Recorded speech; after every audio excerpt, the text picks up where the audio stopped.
Hari ini gue kedatangan seorang aktris dan juga dikenal sebagai penyanyi di Indonesia. Inilah dia, Marsyanda. Di sini Marsyanda akan bercerita tentang titik-titik terendah dalam hidupnya. Bagaimana Tuhan terus setia berada bersamanya walaupun banyak orang yang meninggalkannya. Dan bagaimana ia bisa bertahan hingga sekarang ini. Dan di akhir episode, kita akan kedatangan tamu spesial yang pertama kalinya muncul di podcast. Putri dari Marsyanda, Sienna. Inilah dia kisah tetangga kita. Hai, ini gua Daniel, tetangga kamu. Di sini gua akan ngobrol dengan tetangga gua tentang perjalanan hidup mereka dari kacamata spiritual di saat mereka mengalami situasi tidak pasti dan kekhawatiran, sampai bisa kembali bangkit menjadi orang yang lebih kuat dari sebelumnya. It's gonna be very exclusive and inspiring.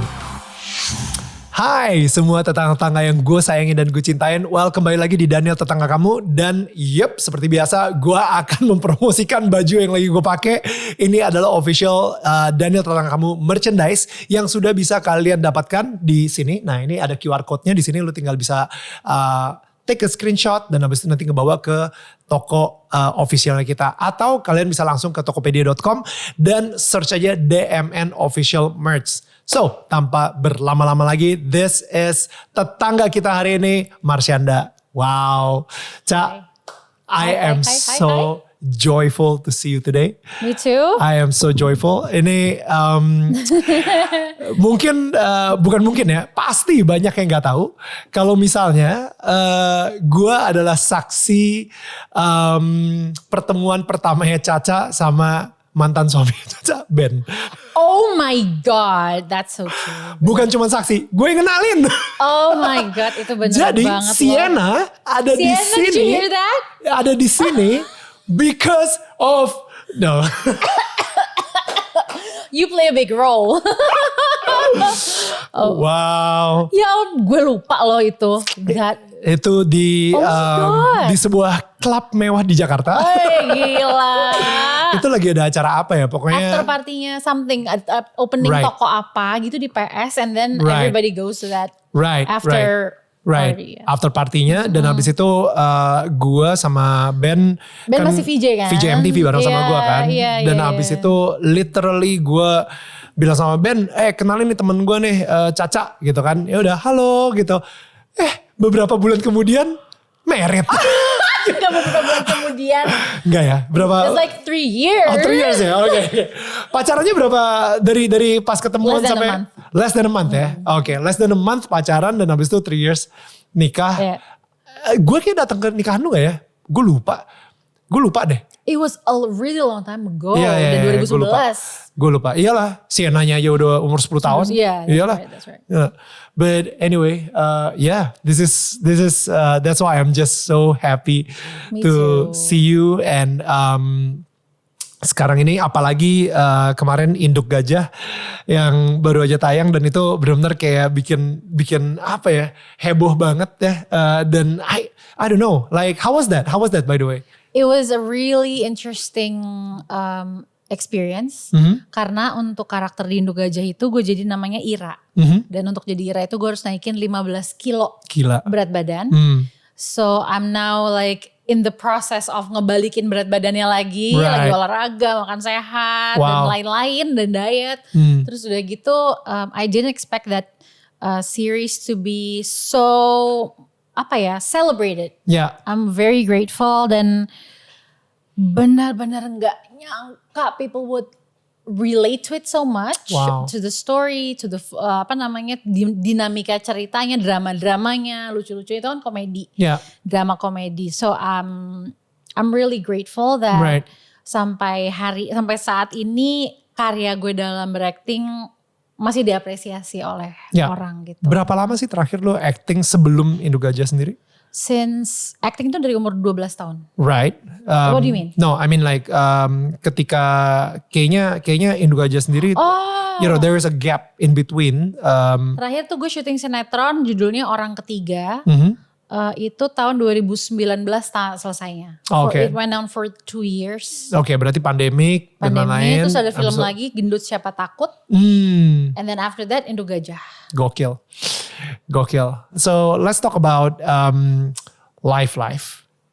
How it is. First off, I want to say, can I say something? Sure, I want to say course. thank you for having me here, for inviting me. Come on. Because seriously, I see you as like someone who's really respectful in what you do. Sebagai host, sebagai presenter, and the way you package your show tuh, you're very you keep the rawness, you keep the authenticity, tapi you do it with your whole heart and soul. Yeah. And thank you. I can't appreciate that enough. Wow. I just want to tell you that I celebrate that. Thank you. So it's amazing to be here with you. Thank you. To know you. Hari ini nggak tahu ya, there is something inside of me yang benar-benar kayak lompat kegirangan ketemu sama lo, dan I don't know, ini sepertinya bukan seperti podcast gue pada umumnya. I don't know, tadi pas gue lagi doa sebelum kita mulai acara ini, there's something inside of me yang kayaknya Tuhan lagi pengen memimpin podcast ini sedikit berbeda. So but we'll see. Yeah. We'll see. Yes. Kita lihat aja. But anyway, dari lu sendiri tadi, how is life? And by the way, I appreciate you being here as well, dan bawa Sienna juga, and I think like I'm just so happy to see her. Really, like it's yeah. Okay, so how's life? Life, I see gini. I used to see that life itu adalah it's like a classroom, kayak ruang kelas gitu ya. Ini Caca dulu tuh ngelihat hidup kayak ruang kelas di mana kita mengumpulkan sebanyak-banyaknya pelajaran dan nilai yang baik dari pelajaran itu, caranya dengan going through hardship, cobaan, ujian, masa-masa yang terendah atau terpuruk dari Tuhan gitu ya. Dan kalau kita udah bisa dapat nilai, kalau kita udah bisa go through semua yang sulit itu, kita akan dapat nilai bagus dan kita akan diselamatin. Selamat, lo udah tahu. Kamu sudah tahu apa hikmah dan pembelajaran dari kelas tahun ini, misalnya gitu ya. That's how I used to see life. Okay. But now, honestly, I see life as something yang ngomong gitu, kayak semesta tuh ngomong gitu sama gue kalau, Ca, what if things happen without having anything to do with you? What does it mean? It means like, what if things just happen because they just have to happen? There's like kayak, it's not us who's playing the checkerboard. It's not us who's moving apa tuh yang memindah-mindahin itu gitu loh. Jadi what if kayak kalau this person, orang deket yang kita kenal ini meninggal dengan cara yang tragis misalnya. What if that happens? Karena itu harus terjadi dan itu gak ada hubungannya sama lo, Ca. Although this person was your loved one misalnya. And then things just happen naturally. Dan ya kalau lo mengambil pembelajaran dari itu, then it's yours. Tapi it's not for you. It has nothing to do with you. Sekarang gue dalam fase kehidupan yang lagi kayak gitu, yang kayak things has nothing to do with me. Kayak gue yang kegeeran deh selama ini mikir kayak gue tuh diciptakan untuk tujuan yang besar, tujuan yang mulia. I believe that it's our choice to think that way. Kita boleh mikir kayak gitu dan mencapai sebanyak-banyaknya prestasi. But bigger things than that, it's not ours at all to, itu tuh bukan terjadi buat kita. It's not for us. Gitu sih. Do you get what I mean? Because I feel like sometimes gue tuh juga masih mencerna pemahaman baru ini gitu. Gue setuju bahwa kayak lo misalnya dianalogikan seperti catur, kita adalah pion, tapi bukan kita yang menggerakkan caturnya gitu. Yes, ada this invisible hand atau tangan Tuhan yang bekerja menggerakkan catur ini. Itu gue setuju. Tapi sorry, bahkan pionnya itu bukan kita. Oke, pionnya itu siapa? The pawns are hal-hal yang terjadi di dunia. Events. Ya. Dan kita cuman efek, kita tuh cuman debu kecil yang berada di sekitar pion-pion itu. Wow, even smaller. Yeah. Like in this big universe, kita kan like a speck of dust dibilangnya gitu kan ya. What if that's true? Yeah. Gitu. No. It's a good thought. Mind-boggling ya dikit ya. Kalau gitu sekarang gue pengen nanya lu dulu. How did you come to that conclusion? Kenapa lu bisa mempunyai pemikiran seperti itu? What triggers it? Masa-masa yang membuat gue merasa bingung sih sebenarnya. Okay. Kejadian. There's so many things yang membuat lu ngerasa bingung dan membuat orang-orang lain merasa bingung juga. Yeah. Jadi yang mana, Ca? Okay. Well, there's this event that I don't even tell to anyone that happened. Terjadinya tuh awal tahun ini, tapi gue gak cerita ini ke siapapun secara publik gitu ya. Jadi yang tahu ini cuman gue, keluarga sama orang-orang terdekat gitu. And then kejadian itu tuh besar banget dan gue nggak tahu sih kapan gue memutuskan untuk menceritakan itu ke publik gitu ya. Belum tahu apakah nanti, apakah kapan, apakah 5 menit lagi. But honestly I feel like itu satu titik terendah dalam hidup gue yang lainnya gitu. Di awal tahun itu. Dan membuat gue berpikir gini loh. Kan semua orang ngalamin ini ya, kesusahan. Ya. Cuman ada yang ngomong, ada yang enggak. Dan ada yang bermindset itu kemalangan, ada yang bermindset itu pembelajaran gitu kan. Tapi kalau misalnya kita mikirnya, gila ya dia tuh cobaannya banyak banget ya. Itu sebenarnya kan ada tuh orang yang berkomentar seperti itu. Aduh kenapa sih kok Tuhan tega banget, atau atau universe or God is so harsh on him or her. Kalau ada yang berpendapat kayak gitu menurut gue gak adil gitu loh. Karena actually semua orang kan seperti yang kita tahu mendapatkan cobaan sesuai dengan kemampuannya masing-masing, right? Jadi yang membuat gue, tadi pertanyaan apa gue sampai lupa. Yang membuat gue come to that thought adalah ya itu dia, tiba-tiba aja gitu. Karena gue pernah denger liriknya Jason Mraz dari lagu yang You and I Both. Okay. Was it you who spoke the words that things would happen but not to me? Oh, things are gonna happen naturally. Oh, taking your advice and I'm looking on the bright side, blah blah blah blah. Right. And then gue tuh selalu gak pernah nangkep dari SMP gue denger lagu itu. Wow. Gue gak pernah nangkep maksudnya Jason Mraz apa sih, kayak things would happen but not to me. Yeah. Things are just gonna happen naturally. Terus gue mencoba mengadaptasi pemikiran itu ke dalam hidup gue. And then that's itu yang membuat gue kuat justru. Oh wow. Mengalami apapun itu yang pernah gue alami.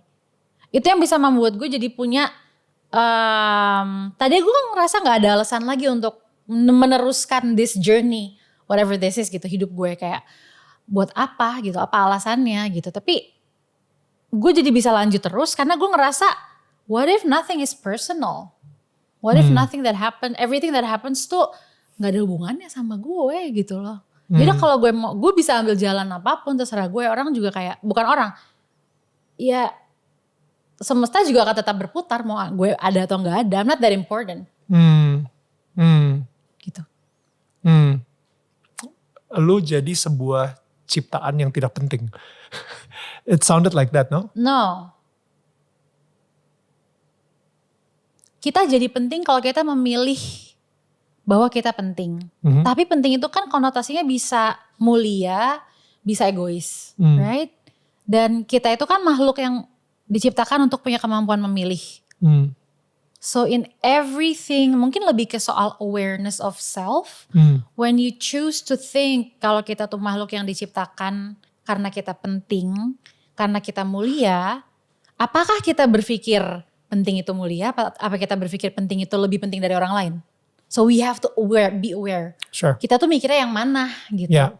Karena kadang orang kayak ngerasa aja menjalani hidup mereka dengan perilaku-perilaku yang ya mungkin merendahkan orang lain, menomorduakan hak orang lain dan lain-lain. Karena mereka punya pemikiran yang mereka gak aware tadi itu loh. Dan itu menurut gue lumayan sulit sih Cak. Khususnya buat kita yang di entertainment.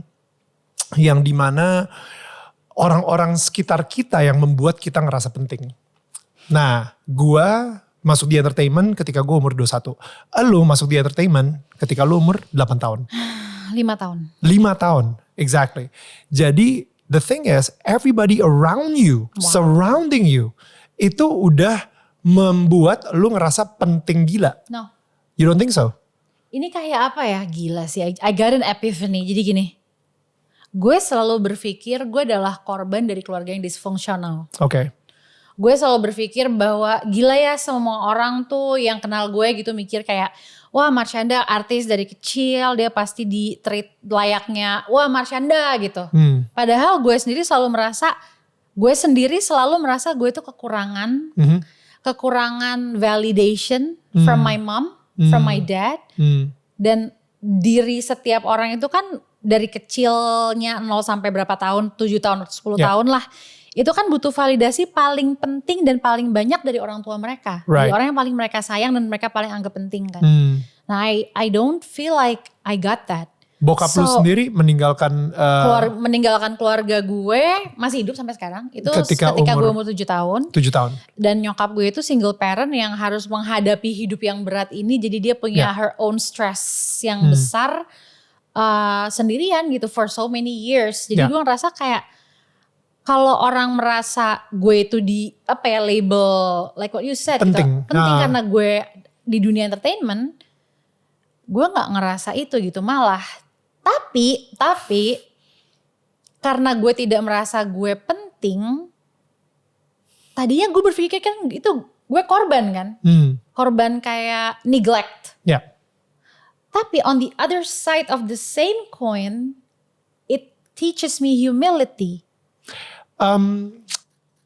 Gue mungkin kalau dari kacamata gue ya, gue tahu gue punya that stardom. Oke, maksudnya sebagai seorang presenter, sebagai seorang VJ, I have that light. Oke, tapi gue yang memilih untuk sharing that light dan meredupkan diri gue sendiri untuk mengangkat orang lain. Itu dia kenapa misalnya contoh di MTV, gue sebagai VJ itu justru gak boleh lebih terang daripada bintang tamu yang sedang gue interview. Of course dia adalah bintangnya, jadi udah pasti harusnya dia yang lebih bersinar daripada VJ-nya. Di Indonesian Idol gue mempunyai sebuah prinsip, kasta tertinggi adalah kontestan. Karena kalau misalnya kontestannya jelek, ratingnya jelek. Jadi gue sebisa mungkin dengan sinar yang sudah diberikan kepada gue sebagai Daniel Mananta gitu ya. Gue memberikan sinar tersebut kepada si kontestan. Jadi gue memilih untuk merendahkan hati gue, merendahkan diri gue demi si kontestan tuh bisa lebih terang lagi daripada gue. Kayak gitu. Karena orang tuh kalau ngelihat, wah gue suka banget sama Daniel Mananta. Daniel Mananta suka banget sama kontestan ini. You know what I mean? Jadi kayak akhirnya gue ngefans sama Daniel, tapi Daniel ternyata ngefans sama ini. Wow, oke, gue akhirnya jadi kesuksesan gue justru ketika di Indonesian Idol, kontestan Indonesian Idol itu followersnya jauh lebih banyak daripada gue, dan gue ngerasa jauh lebih sukses. Ngerti gak lo? Karena kalau misalnya follower gue masih jauh lebih banyak daripada kontestan, berarti I'm doing a very bad job. You know what I mean? Kayak gitu. So I choose, to lower myself supaya orang-orang bisa ditinggikan. Sama seperti kayak di sini, kayak tadi kita ngobrol gitu ya. Di YouTube ini gue sebisa mungkin mengangkat setiap tetangga gue, kayak gitu, supaya dia lebih bersinar lagi. Nah, itu pilihan, ya kan? Karena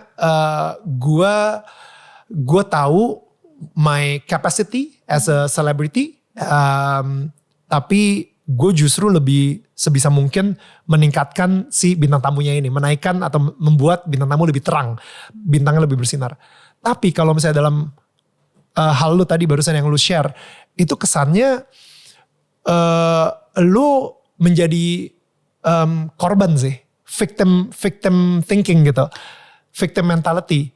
Sehingga, I don't know, like, I just heard what you said. Gini loh, mungkin gue menjelaskannya kurang clear tadi. Tapi maksud gue adalah ketika gue tidak pernah belajar atau tidak pernah dikelilingi sama orang-orang yang mengspesialkan, mendewakan, mengagungkan gue sebagai the number one gitu ya in the room. gue jadi ngerasa diri gue sama aja kayak yang lain. You know what I mean? So itu yang menyebabkan gue misalnya ketika gue syuting sambil sekolah gue tidak pernah minta izin pulang 1 jam lebih cepat pun untuk syuting karena gue ngerasa lebih spesial dari teman-teman sekolah gue. Right.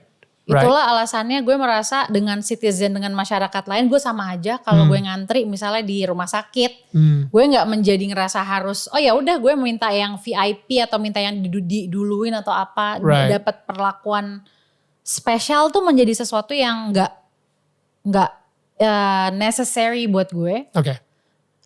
Jadi itu gue berpikir tuh selama ini tadinya tuh kayak, it's like I thought I was always a victim of, I was always a victim of neglect gitu kan. Karena tidak dianggap spesial. Yeah. Tapi kalau gue dibesarkan oleh orang tua yang memberikan gue acknowledgement dan validasi. Orang tua gue aja gitu. Pasti sekeliling gue, adik-adik gue, mbak-mbak di rumah, driver, siapa lagi ya orang-orang di sekitar, di luar keluarga.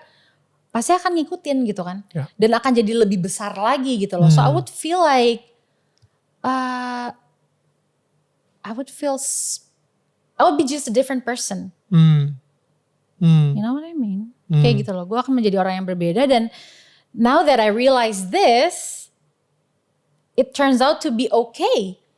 Gitu loh. Gue jadi memanusiakan dan jadi membuat hal yang tadinya tuh kayak sedih.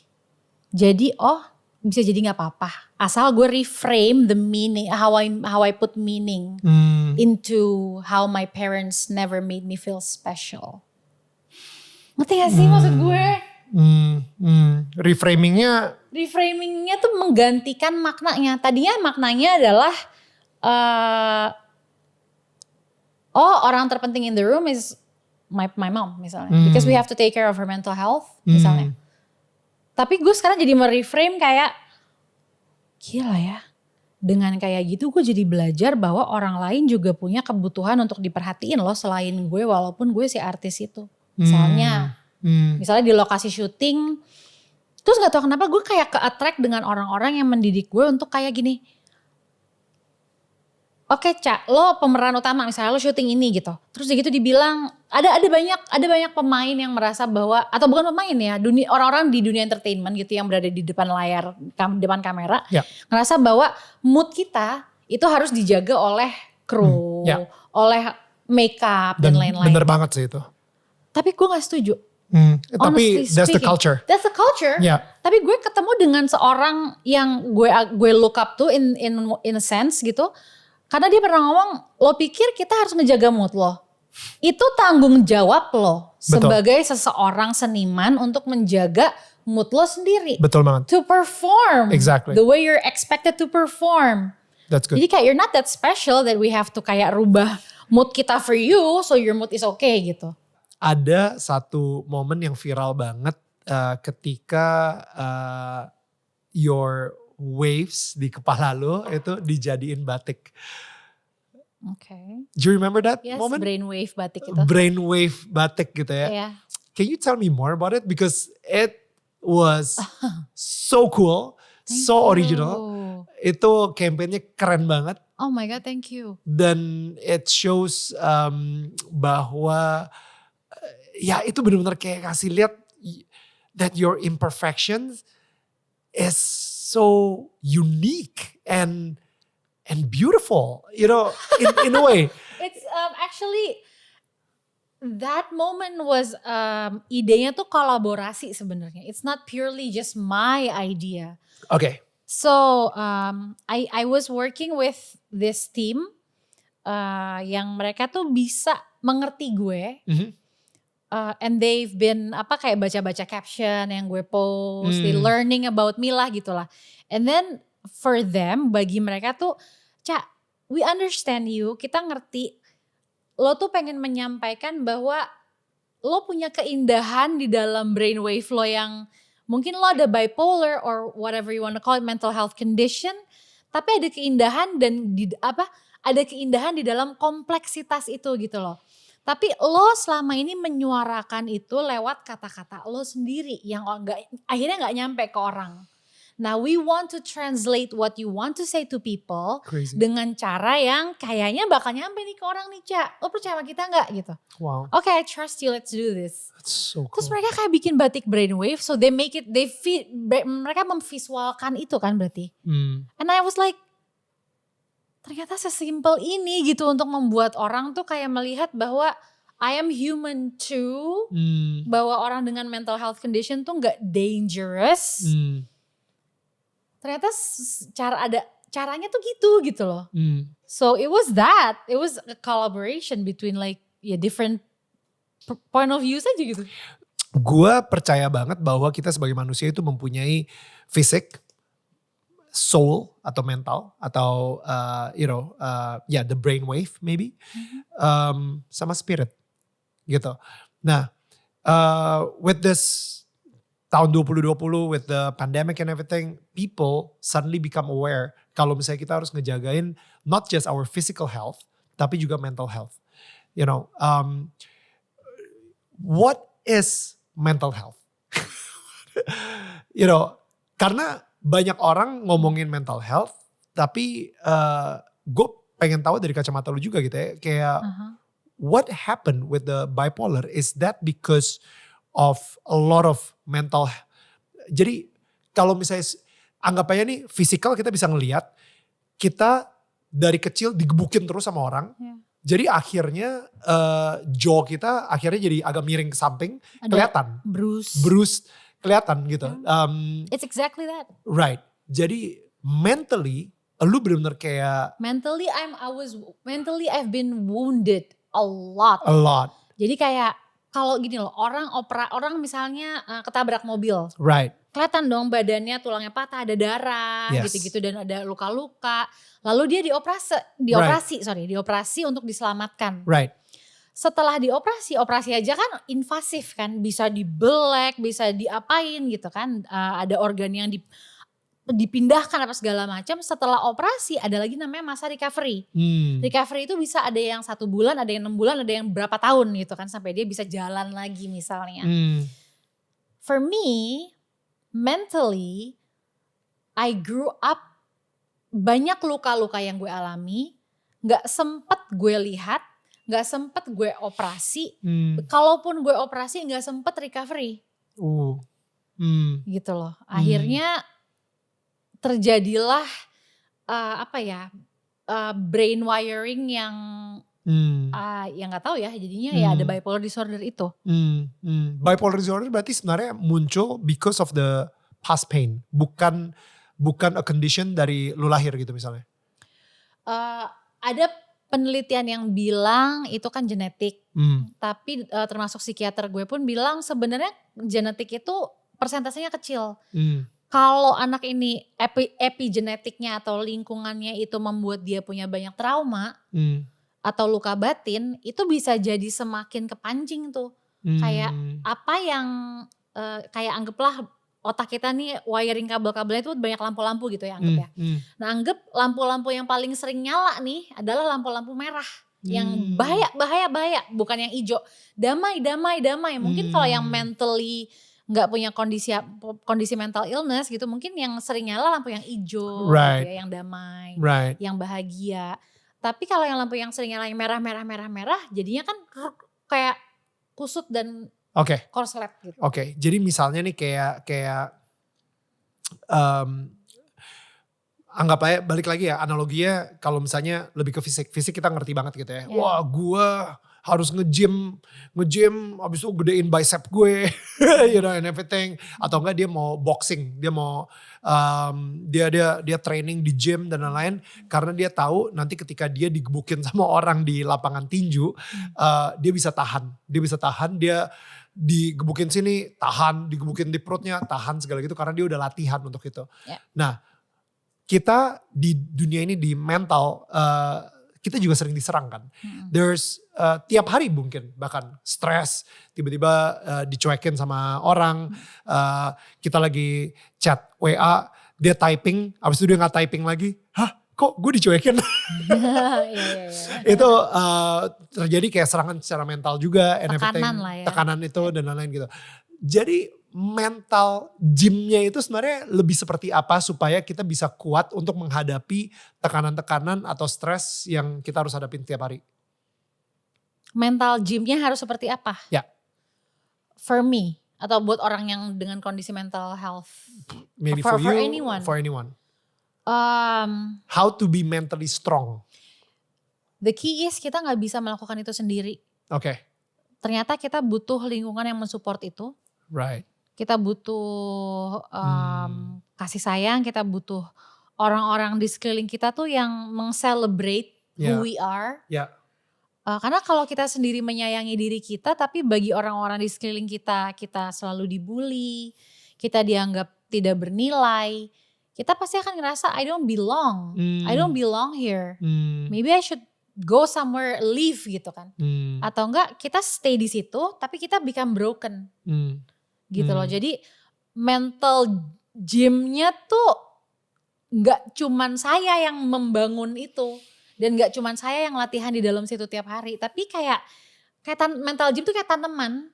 Yang nyiramin airnya biar dia tumbuh tuh yang megang tuh gak cuman saya. Tapi juga semua orang-orang di sekeliling saya. Wow. Yeah. Wow. Jadi kalau misalnya sampai dia orang-orang sekeliling itu ngasih air yang toksik. Ya akhirnya jadi busuk lah si tanaman tersebut gitu. Yeah. Wow, berarti benar harus hati-hati banget pilih your surroundings. Yeah, that's one of the ways ya. Untuk dan yang lebih diseremin kan kalau misalnya ternyata mentally ada something wrong dan kita hidup dengan itu tapi kita nggak menyadari itu. Jadi misalnya kita surroundings kita tuh toxic. Tapi we live with it. We live with it dan kita nggak apa-apa dengan itu, kita menganggap itu ya memang hidup begini. You know, nah itulah jadi kayak jadinya ke penyakit fisik, you know, makanya ada dibilang kan lebih dari 80% sebetulnya penyebab penyakit fisik tuh datangnya dari stres atau pikiran. Yeah, that's crazy. Gila, itu jadi manifesting ya dari your mind akhirnya jadi manifesting to physically. Physical. What about spiritual health? Kita udah ngomongin soal physical health, mental health. What about spiritual health? Lo sendiri karena spiritual health mungkin yang sering banget dilupakan sama orang-orang gitu. Mereka ngerasa bahkan pas kita terakhir ketemu gitu ya, lu sempat bilang gitu bahwa rituals kill your spiritual. I don't know if you still remember when you said that. I actually samar-samar, nggak terlalu ingat. Really? Tapi I always say that to many people. Itu mind blowing banget buat gue karena a lot of people pikir kalau misalnya untuk ke gymnya spiritual health itu dia melakukan ritual gitu. Ritual-ritual yang kadang-kadang itu it's a dead kind of ritual. It's a dead work gitu. Yang gue pergi ke tempat ibadah tapi di situ dia you know main WA atau ngecek Instagram atau malah nontonin YouTube gitu misalnya dan lain-lain. Jadi it's just a ritual. Dan mereka pikir udah ya gue sama Tuhan udah aman nih. And they forget that actually spiritual health itu dibangun dengan keintiman hubungan dengan Tuhan gitu. So there are two kinds, ada dua macam ritual. Ritual yang berbahaya dan ritual yang mendekatkan kita dengan kesehatan spiritual kita. Ritual yang berbahaya adalah ketika kita lakuin itu gak pakai nyawa. We make the moves, kita melakukan apapun itu ya, just for the sake of doing it aja, nggak ada, there's no life in it. That's so good. Dan ya udah hilang aja, niatnya hilang, tujuannya buat apa juga kita, we don't care. Kalau ritual yang mendekatkan kita kepada good spiritual health adalah ritual yang we put life into it, dan ternyata kita memang harus pakai effort untuk put the spirit into the rituals. Jadi become spiritual. Wow. Gitu. I think. So good. That was so good. That was so good. That was eye-opening. Hello. That was so good. You put spirit in the rituals.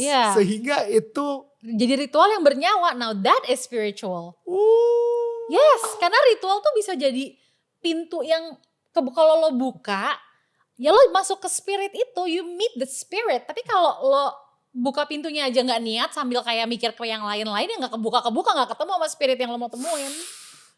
Iya kan?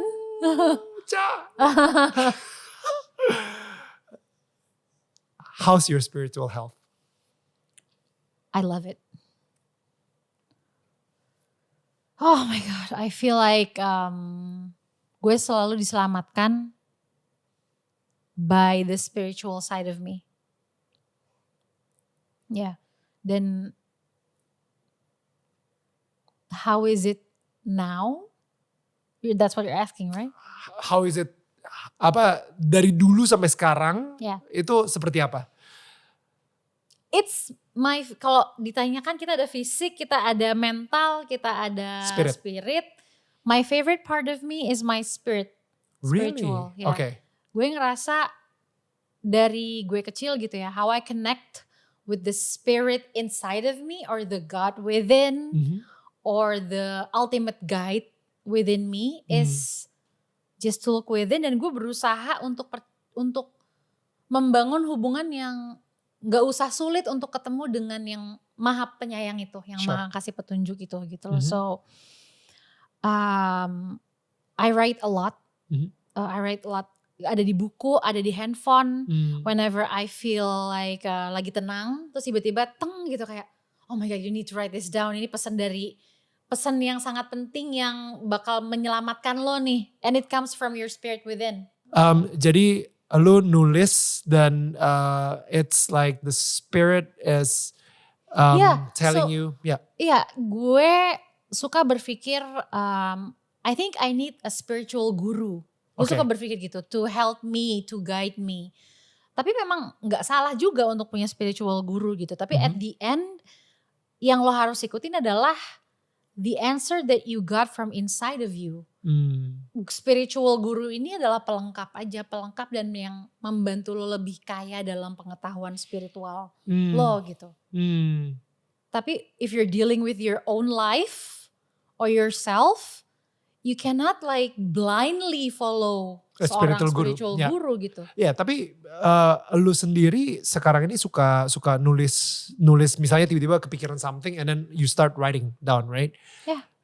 Itu lu ngerasa itu ada kayak semacam bisikan spiritual. Yes. That you know dari Tuhan, yang maha pengasih dan maha penyayang. Yes. Yang you know memberikan pesan ke lu gitu. Yes. And in every talk show gue selalu gak merencanakan. Kalau dulu waktu SMP SMA gue merencanakan tuh jawaban gue bakal apa ya buat wartawan gitu misalnya. Kalau sekarang talk show kayak gini nih, atau ke TV atau ke YouTube channel yang lain gitu, gue tuh menempatkan diri gue as kayak apa ya, wadah untuk nerima apa nih yang akan datang untuk gue sampaikan di situ gitu. So I just let go. Karena kadang-kadang yang keluar tuh lebih kena dibanding yang kita udah rencanain, yang kita pikir tuh keren banget gitu. Yang gak direncanain tuh lebih itu yang dibutuhkan untuk didengar gitu loh. Ternyata. That's amazing. Without us knowing. How do you have this intimacy? How do I have this intimacy with God? Yeah. Kayak gue tahu banyak orang yang udah melakukan ritual sebanyak-banyaknya tapi gak mempunyai intimasi kayak lu ini. Gue inget gue pernah nulis ya, ini zaman-zaman gue lagi proses perceraian sama Ben, and I was very very at my lowest point. Terus gue ngomong di situ, gue lagi di mobil, gue sendirian, gue lagi nggak kontakan sama keluarga gue, terus gue ngeliat air hujan waktu itu, dan mobil lagi parkir. Terus gue ngeliat keluar, and then I realized that gue merasakan kayak ngeliat rintik-rintik hujan itu, gue ngerasain rasa damai, dan di situ gue tahu bahwa oh my God, God is here. Tuhan tuh ada di sini. Tuhan tuh menggenggam tangan gue even di saat-saat gue ngerasa semua orang ngelepas pegangannya dari gue. Dan kan pasti lo pernah dengar kalau orang itu kelihatan seberapa dia kuat, true strength-nya sama sifat aslinya in their lowest points. Yeah. Ya kan? Dan di situ, oh my God, gue bersyukur karena walaupun ada begitu banyaknya lowest points in my life, but not any one of them dimana gue ngerasa Tuhan meninggalkan gue.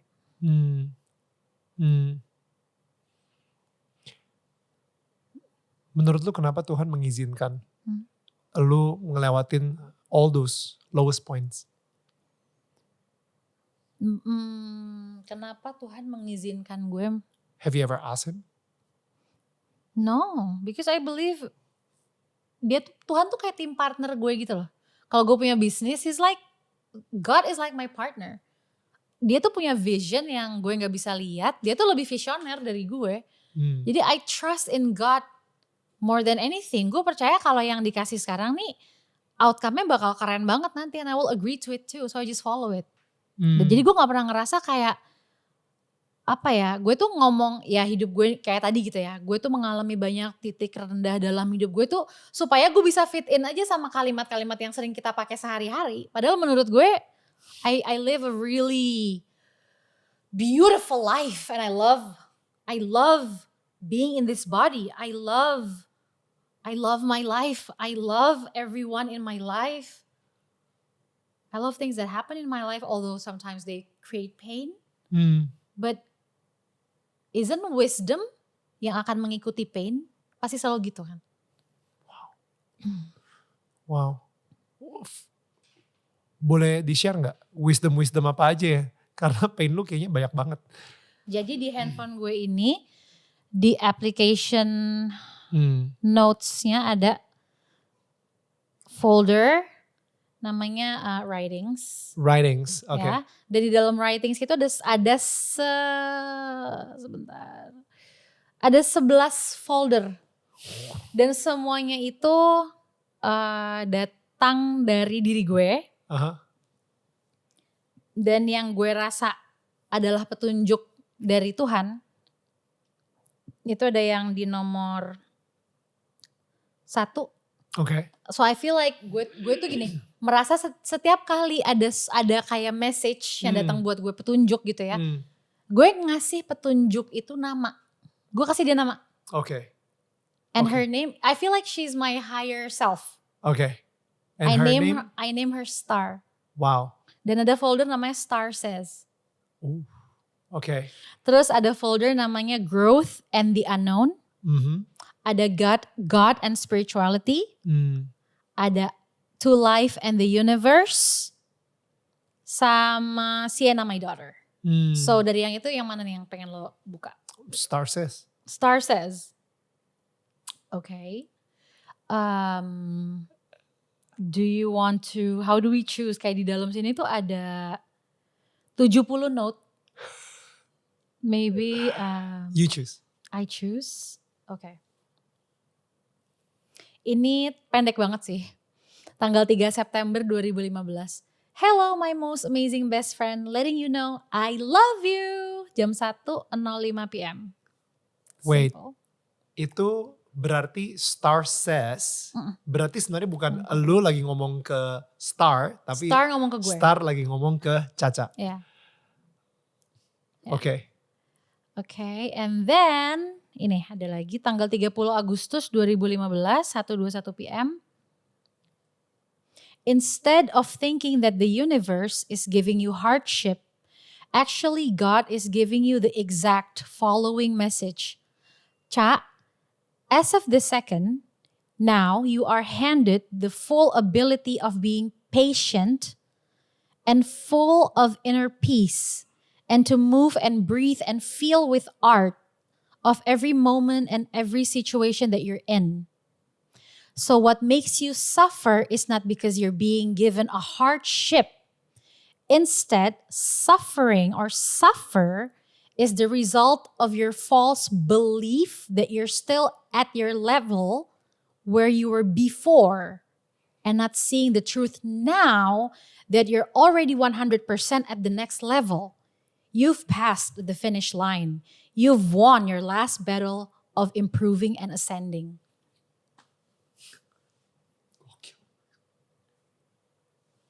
Gitu. Gokil. Itu it change perspective sih. This helps a lot. Ya. This really, really helps a lot, all of this. Itu keren sih, Cak. Gue lega deh. Kok lega? Lega aja bisa sharing this. Yeah. Gak banyak orang yang mempunyai spiritual health seperti lo. You are so healthy spiritually. So good, so sharp. Bener-bener kayak, oh my goodness, gila.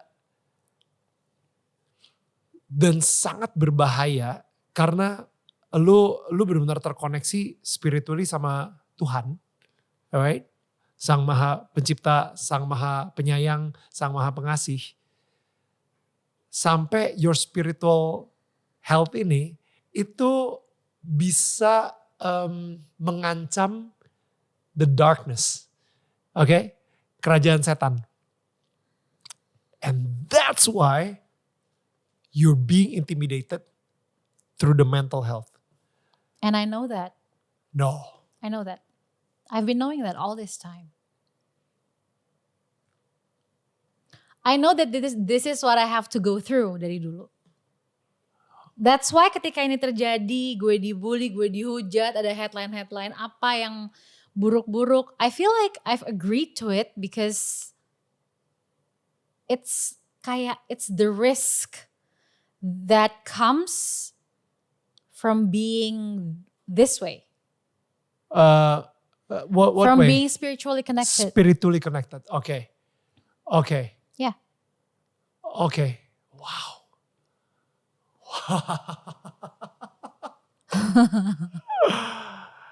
Wow. There's nothing magical comes just like that. Orang-orang yang spiritually very connected itu memang menjadi ancaman buat kerajaan gelap, right? Dan cara setan untuk menyerang orang-orang ini adalah dengan selalu, kayak crucifying them. Digitally or whateverly. Yes, dan maksudnya kayak berusaha menghancurkan mereka secara mental dan mengintimidasi mereka terus dan berusaha destroy and dim. Ya makanya I feel like I just found your superpower, that's all. Tapi gue tahu juga bahwa gue ngerti juga kenapa Tuhan kayak pengen ngambil hati lu hari ini. In a way to strengthen you that you are perfect in His eyes. No matter what the world is saying about you, you are perfectly precious. He connects with you so much. He loves you so much.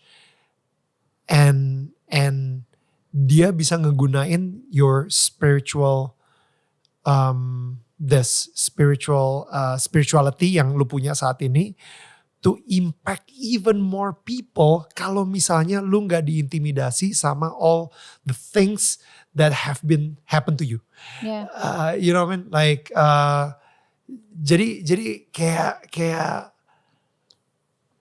yeah. Are you saying that semua yang terjadi sama gue memang harus begitu supaya gue bisa gimana? What did you say? Semua yang terjadi sama lo personally menurut gue adalah intimidasi dari setan. Kayak gini deh. Ada sebuah kerajaan. Okay? Di kerajaan ini dia punya seorang anak. Putri. Perempuan. Dan tiba-tiba ada seorang nenek sihir yang ngambil si putri ini. Dan habis itu dia culik. Dan disekap di dalam sebuah hutan. Dan putri ini diperlakukan sebagai seorang budak, seorang slave, right?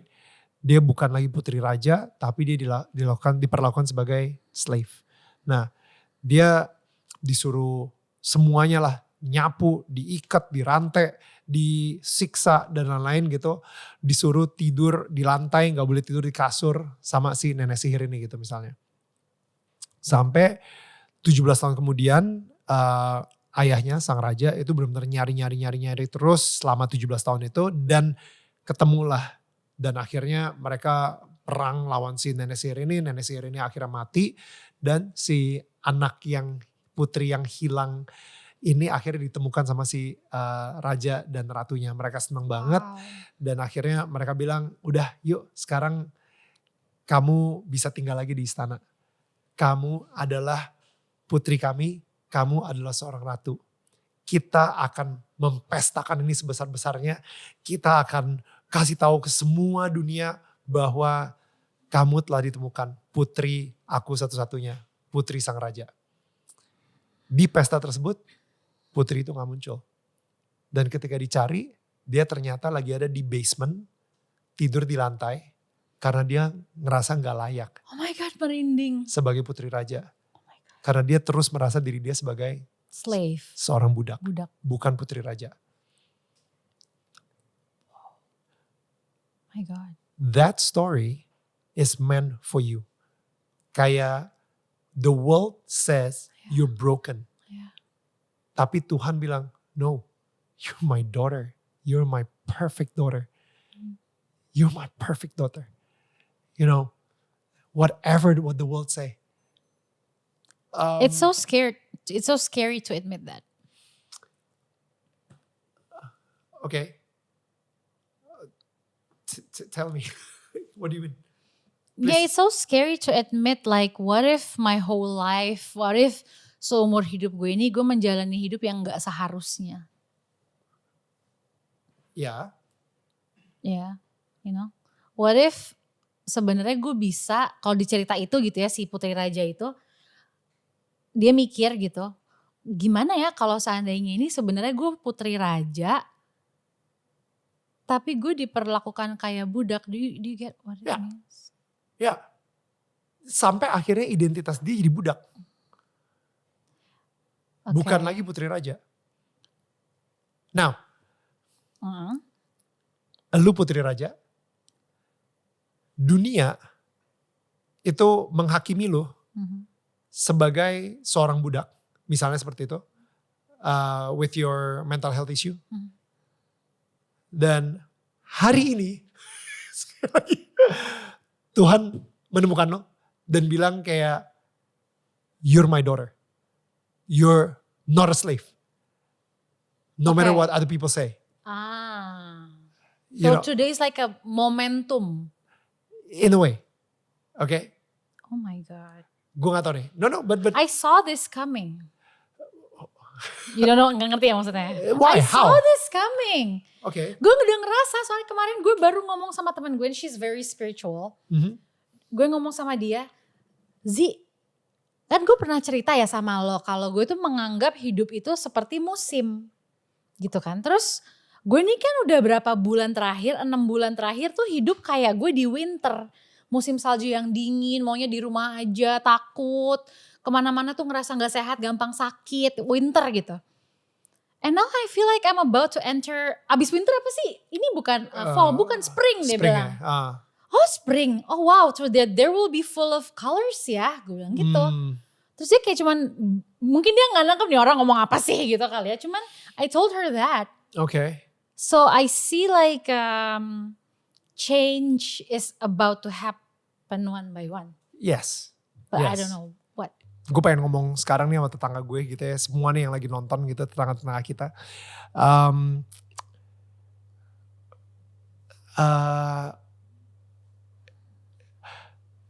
From now on, kayak kadang-kadang kalau misalnya kita nerima sebuah perkataan dari seorang Marsyanda, misalnya seperti itu, atau dari siapapun juga, we have a certain stigma atau ada biased opinion kayak gitu. Dan sekarang nih gue lagi pengen coba membangun sebuah opini baru. What if God was speaking through Marshanda this whole time. You know what I mean? Because Marshanda, si Caca ini benar-benar spiritually connected. It's crazy. Yang lu ucapkan dari tadi itu kebanyakan tuh kayak ya kayak wisdom, you know, banyak banget wisdom. Dan yes, lu diserang dengan so many events, so many things. Tapi, you know, gue ketemu sama Sienna gitu, I feel like dia tumbuh dengan seorang ibu yang penuh dengan wisdom. And that's why she can be like that. You know, she's so sweet, she's so confident. She's someone yang benar-benar kayak punya rasa empati yang luar biasa dan punya rasa sayang ke lu yang luar biasa karena dia tumbuh dengan wisdom gitu. Jadi kayak yes, media akan berusaha ngehancurin whatever yang kita omongin dan lain-lain, nge-twist dan lain-lain, you know, karena mereka butuh clickbait. Ya udahlah ya gitu. It's part of their job. We accept that, we embrace that, we love them. Tapi at the same time, kalau misalnya kita benar-benar mendengarkan lu dengan hati spirit kita, dengan our spiritual filter gitu misalnya, gosh, so many gems, you know, like nuggets of wisdom yang kita bisa dapat dari lo gitu. Karena itu yang gue dapat dari tadi, you know, and I really encourage you to speak up more. What the star says to you on your Instagram, on your YouTube, on like whatever platform that you want to do. Dan benar-benar kayak and there will be a lot of people, bahkan lebih banyak lagi mungkin yang bakal ngehakimin, sure.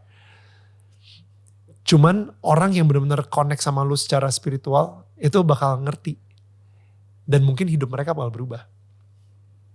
Sama kayak acara ini gitu. Acara ini gak banyak orang yang ngerti.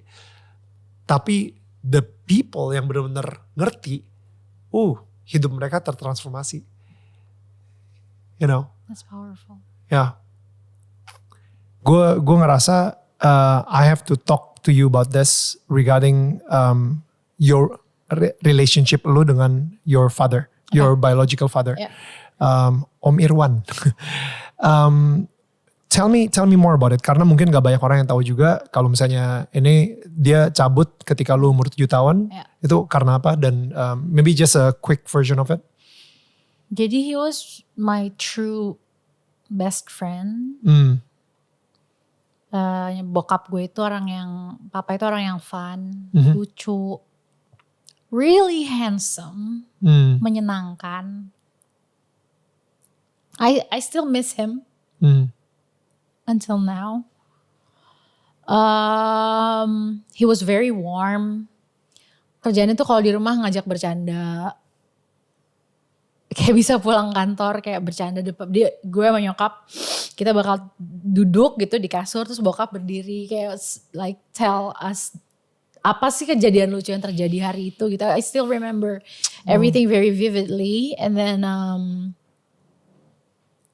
kayak ada beberapa versi cerita ya dari karena gue kan masih kecil jadi gue nggak tahu apa yang the truth gitu kan. I never hear from him directly.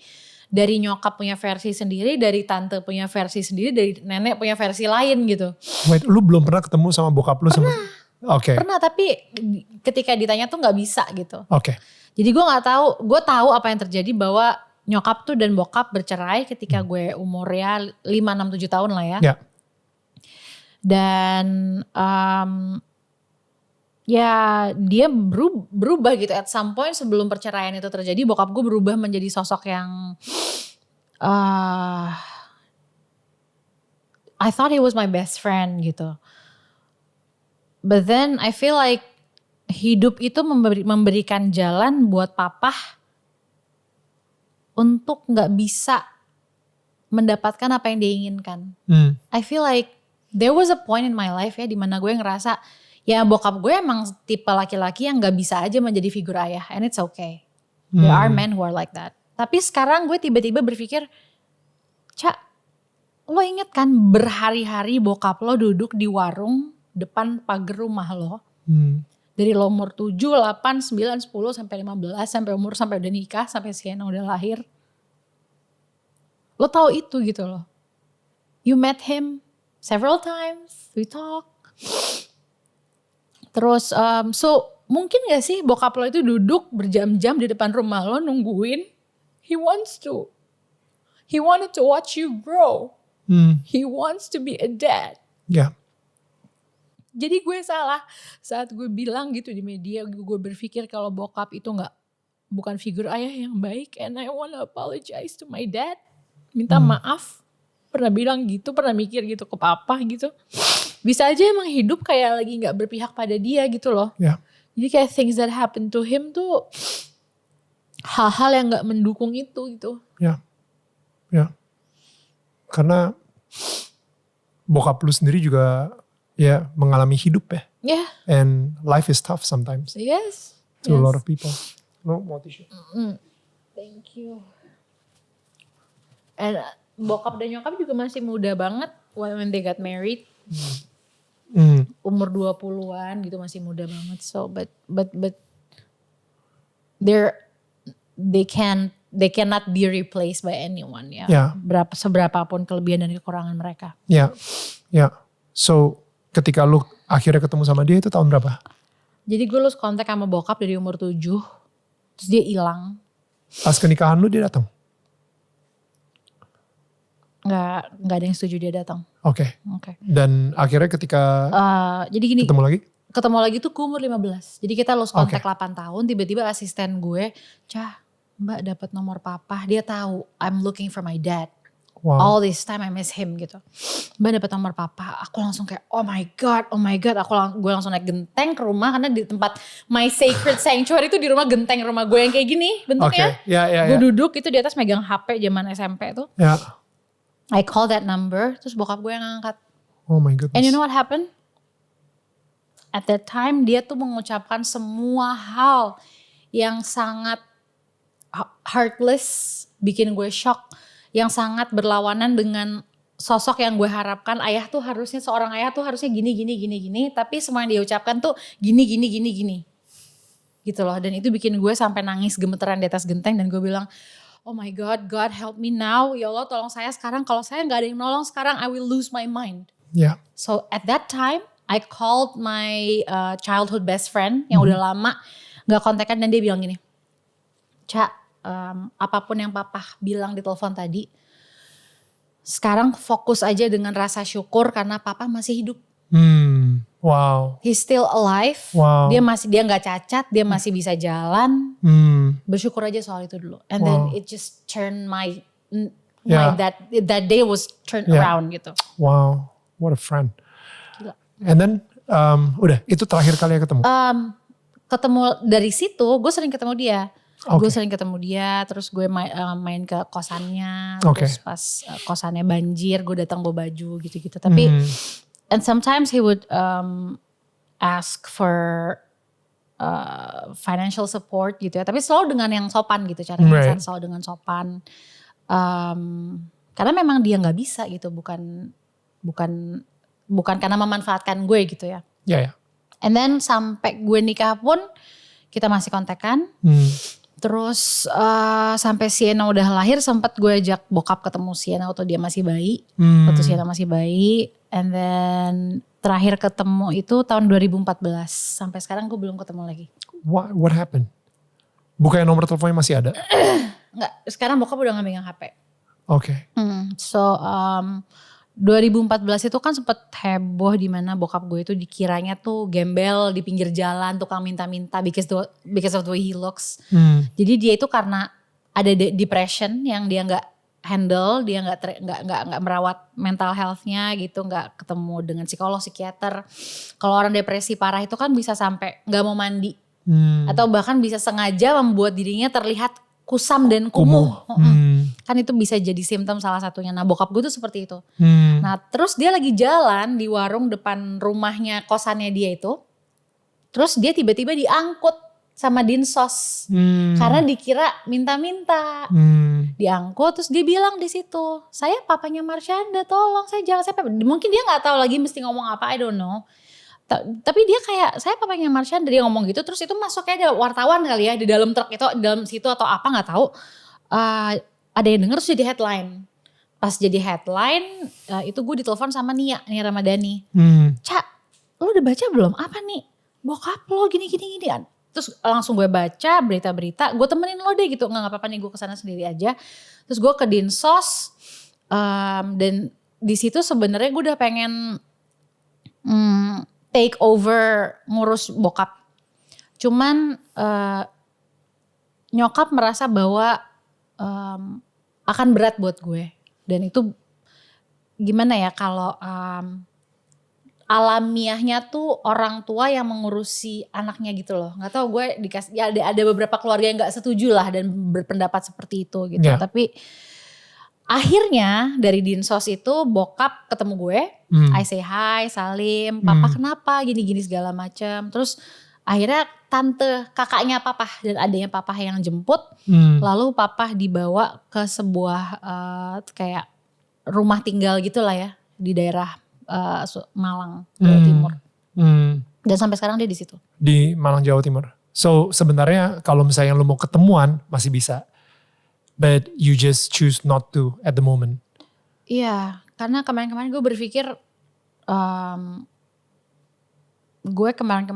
oh dia ketemu gue kalau when he have ketika dia punya kebutuhan kayak misalnya untuk bayar apa misalnya gitu. Terus he never said he misses me, dia gak pernah bilang dia kangen, dia gak pernah ngucapin selamat ulang tahun, anything yang loving gitu dia gak pernah kayak gitu. Jadi gue berpikir maybe he doesn't want me. Mungkin dia gak menginginkan gue atau mungkin dia gak tahu aja gitu gimana sih untuk menjadi ayah. Jadi gue maybe it's my time untuk nerima bahwa bokap gue gak butuh gue. Itu gue mikir itu tahun 2014, 15, 16, 17, 18 until I speak it out loud today. Gue berpikir bahwa ya maybe it's my time untuk akhirnya sadar bahwa it's a one way hubungan yang bertepuk sebelah tangan gitu loh. Gue yang selalu mencari kasih bokap gue, cinta bokap gue, tapi dia I always thought dia nggak peduli gitu ya. Tapi ya maybe now I realize that ya dia nggak bisa gitu. Dia nggak bisa. Dia tuh carry, mengangkut dirinya sendiri aja dia nggak tahu caranya gitu. Apalagi ngurusin anak. Iya, apalagi dia harus menyayangi orang lain. Ketika lu lagi bercerita gitu ya, kayak di hati gue tiba-tiba ngerasa, tolong dong kasih tahu Caca si ayat ini yang dari Alkitab nih, dari Mazmur 27:10. Lo baca aja.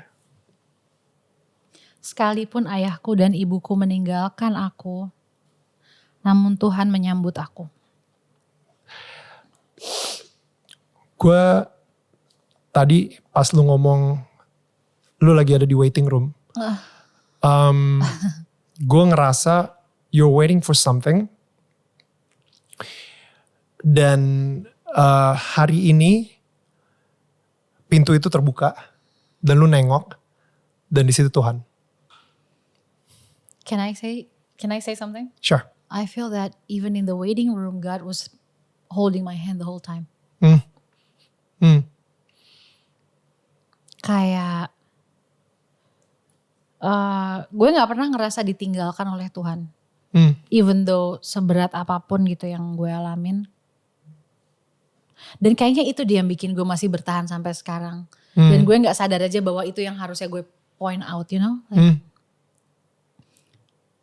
kan di situ kan dibilang Tuhan menyambut aku gitu kan. I feel like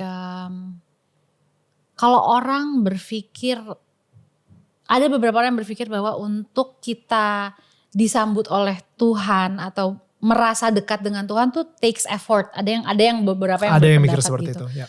Kalau gue, I'm a firm believer bahwa untuk bersebelahan digenggam sama Tuhan itu enggak, it's effortless.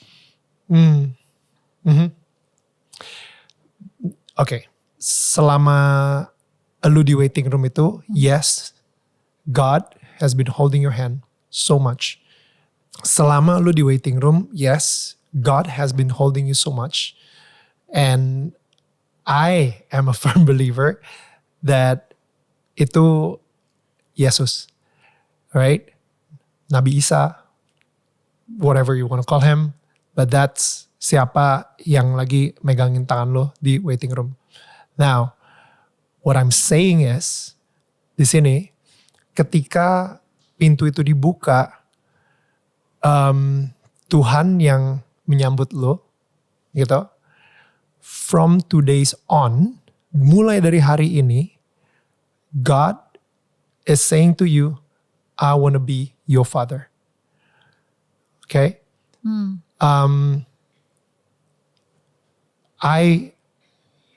Tuhan sendiri yang ingin menjadi ayahnya Caca.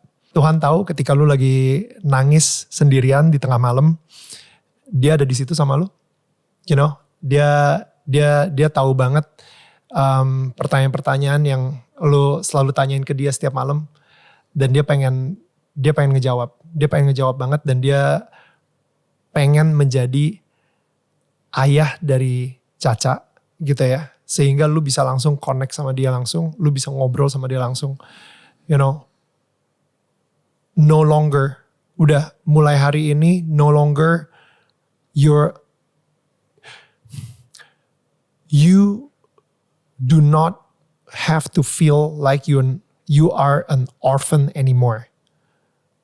Udah gak perlu. The feel, okay, the feel. Then again, please receive this bukan dengan, because you're very smart, and this is you're thinking with logic. What do you mean by an orphan? Kayak the feeling. Lu punya. Emang gue ngerasa kayak gue orphan. Do you see that? I don't know. I'm just saying this. Okay. I'm just saying this. Okay. With your words. Yeah. With my, I'm just saying, gue lagi ngerasain ini with my heart actually. Kayak. I know what you mean. Okay. Kayak tidak dibimbing oleh ayahnya. Orphan meaning that. Ya. Yeah. Ayah ibu lu masih hidup, tapi lu nge-treat diri lu, memperlakukan diri lu sebagai seorang anak yatim. I get what you mean. If that makes sense. Yeah. Right? Yeah, I always, gue inget kok gue pernah umur 20 tahun gitu nulis bahwa gue ini anak yang tidak dibimbing. Gitu. And that's what you said, right? I think that's what you said. Meant. That's what you said. But like, tapi artinya sama gak sih? Lu tau gak sih kayak orang itu yang sebenarnya dia kaya banget tapi mentalnya itu mental orang miskin gitu misalnya. You know, lu mempunyai kedua orang tua lu tapi I feel like as if they're not. Lu seorang yatim piatu gitu misalnya. Nanti. Atau anak yatim. Yeah. Nah, today udah gak ada lagi. That's no longer. Wow. You know what I mean? Like, karena Tuhan pengen menjadi your father gitu. To be really involved. I feel like he wants to be involved in everything that you do. He wants to be involved in your life. He wants to be intimate with you. Kayak lu itu di waiting room, duduk, pintunya dibuka, dan Tuhan ada di situ. And dia, Cak, come.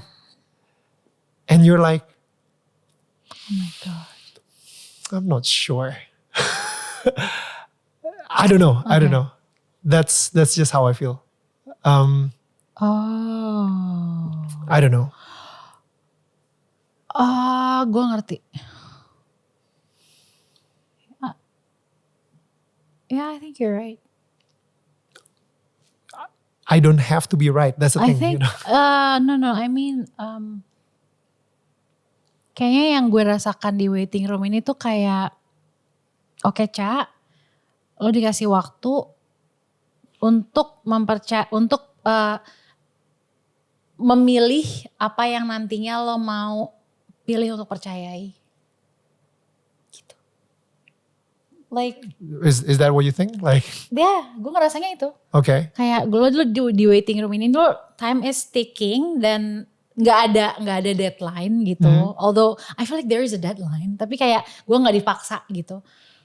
But God is waiting for me to come home. In a sense gitu, dimana gue punya self assurance yang besar, you know, have that self assurance and happiness. I don't know apa ya, you know. Am I making sense? Lebih kayak gini sih, Cak.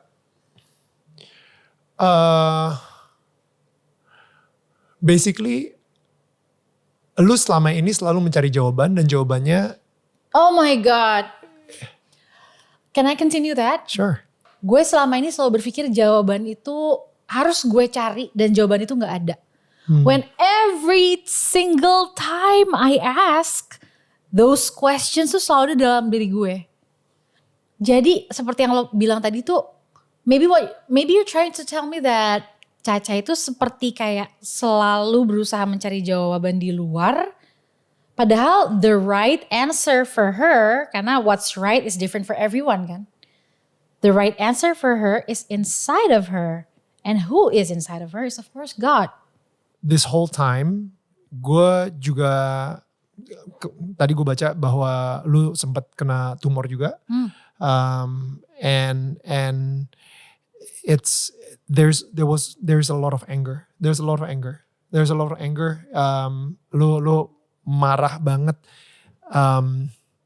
sama masa lalu lu, keluarga lu, bokap nyokap. Bahkan tadi ketika lu ngomong tentang bokap sendiri dan lu minta maaf dan memaafkan bokap lu pun juga there was a little bit of healing moment gitu, but just a little bit gitu ya, because there's banyak banget yang udah ngegumpal di sini dan udah make you numb.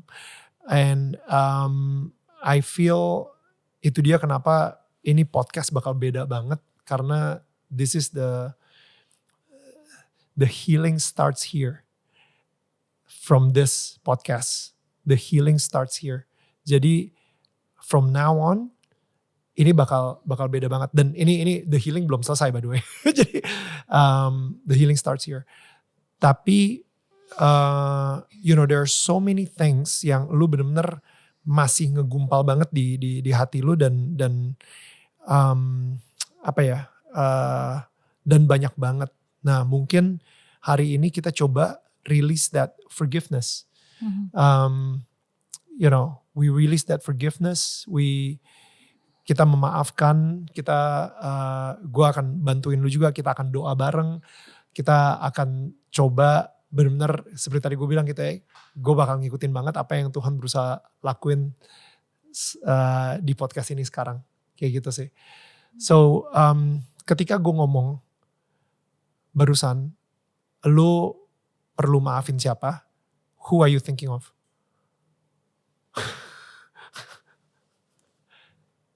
The first person that pop out of your mind barusan.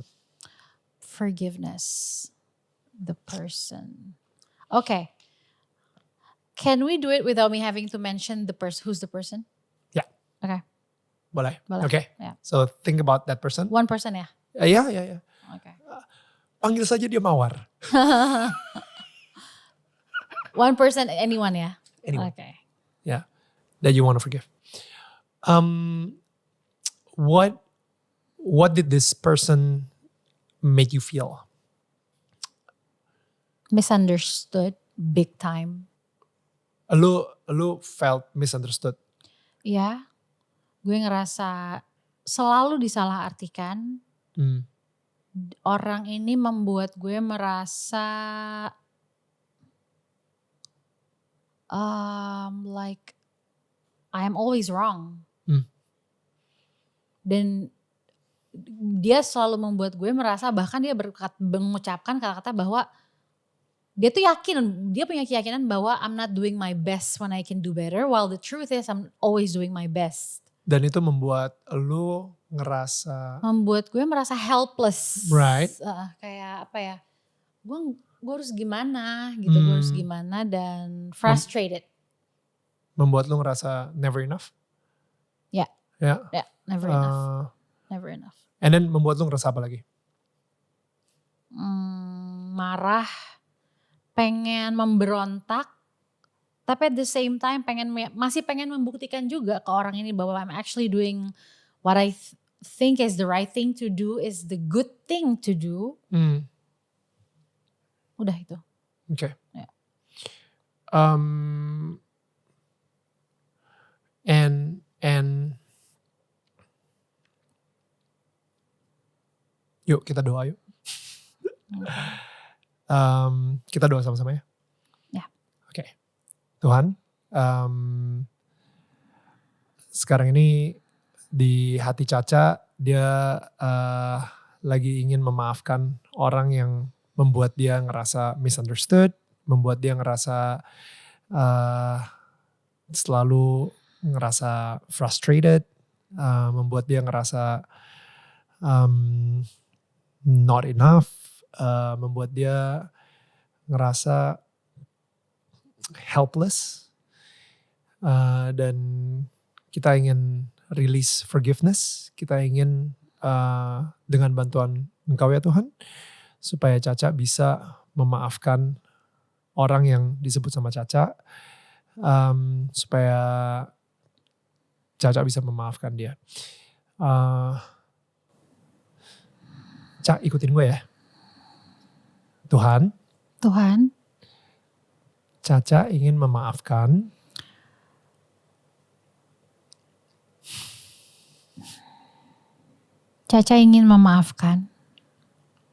Okay, think of the name. You don't have to say it out loud. Karena dia telah membuatku merasa. You just repeat what you said tadi. Merasa disalahartikan, merasa tidak pernah cukup, merasa salah, merasa frustrasi.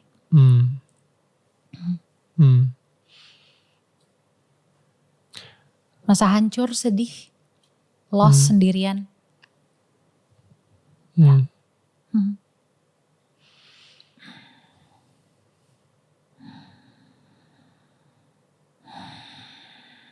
Merasa terbelah dua.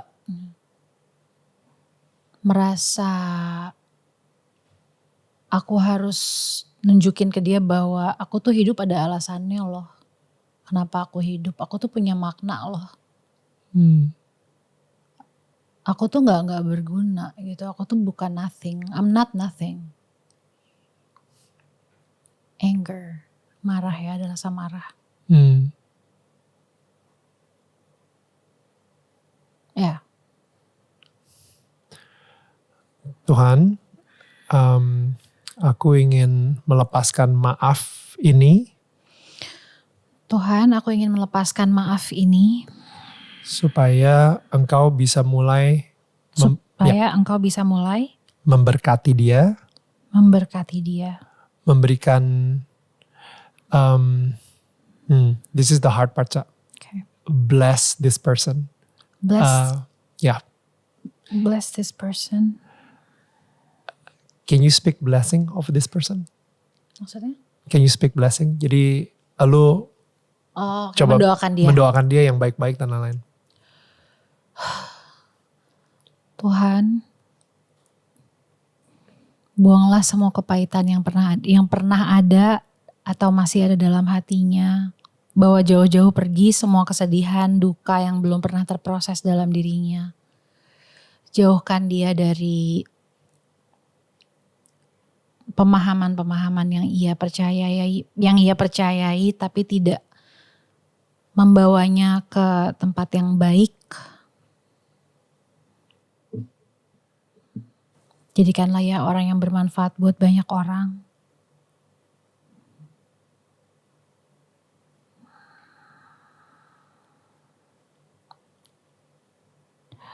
Berikan ia kesehatan. Ampuni dosa-dosanya Tuhan. Manusiakan dia Tuhan.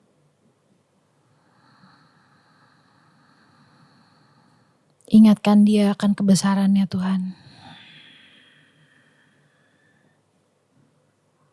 Ingatkan dia akan hatinya yang bersih. Kemampuannya untuk menyayangi dan mengasihi yang besar. Kekreatifannya. Keindahan jiwanya. Ketulusan dirinya. Ingatkan dia akan segala kebaikan yang ada dalam dirinya.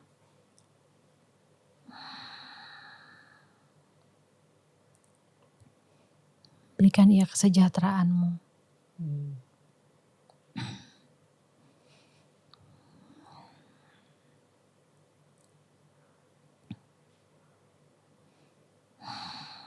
Berikan ia kebahagiaan. Izinkan dia untuk memaafkan dirinya juga Tuhan. Yes. Izinkan ia agar dia punya kemampuan untuk memaafkan orang-orang yang menyakitinya. That's good.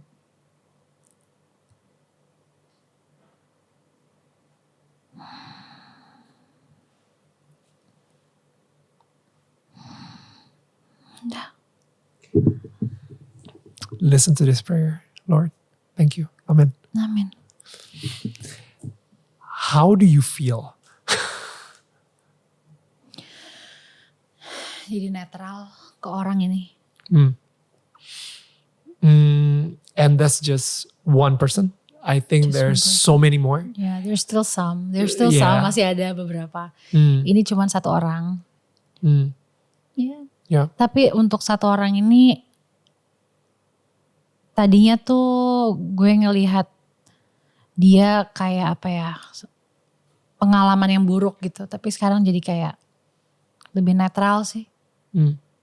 Gue pernah baca buku. I think it was Sean Covey atau Stephen Covey tuh ya. Okay. Itu. 7 Habits. Terus gitu dibilang, kalau lo bisa melihat diri lo sebagaimana Tuhan melihat diri lo, it will become so powerful your perception of yourself. Yeah. Nah dari hari itu gue kelas 6 SD. Wow. Gue megang kalimat itu sampai sekarang dan gue gak pernah lupa. Wow.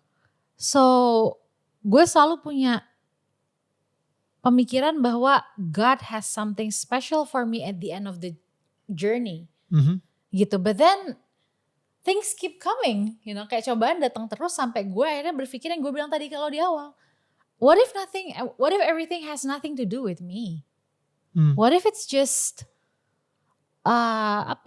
things that have to happen yang nggak nyambung, nggak ada hubungannya sama sekali sama gue gitu. Tapi bukan berarti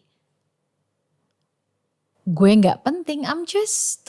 I don't know ya, itu pemahaman dari ya. Tapi I feel like it's higher wisdom gitu to believe that things has nothing to do with you. Itu malah membuat lo lebih gampang mendekatkan diri dengan kedamaian. Itu bisa bikin lo bertahan. Gitu loh. Ya. Dan disitulah dimana lo tidak perlu lagi bergantung pada siapapun orang lain untuk feel better. Apa yang lu lakukan berbeda? Kayak tadi kan lu sempat ngomong kan, bahwa nyokap lu parentingnya seperti ini dan lu akan menghindari itu. Dan apa yang lu lakukan berbeda untuk membesarkan Sienna? Totally different. Right.